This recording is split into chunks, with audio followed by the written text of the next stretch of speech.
आगे चलते जाए। वो 1 मिनट के लिए आप रोक देंगे तो हम खत्म करेंगे। चलते जाए, आ जाए, चलते जाए, भाई चलते जाए ना।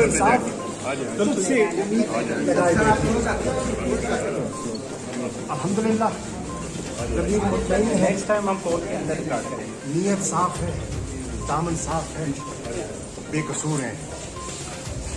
अल्लाह बेनियाज है, वो जब चाहे दिन बदल सकता है, वो जब चाहे फैसले पलट सकता है।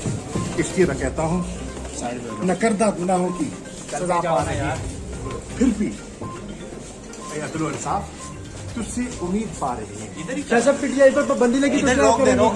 पीटीआई को इलेक्शन न लड़ने दिया गया तो अगर पीटीआई पर इलेक्शन न लड़ने दिया गया, इलेक्शन बेमानी हो जाएगा, बेवकूफ़ हो जाएगा। उस इलेक्शन की कोई अहमियत खत्म हो जाएगी। पीटीआई के बगैर इलेक्शन की अहमियत न होने के बराबर होगी।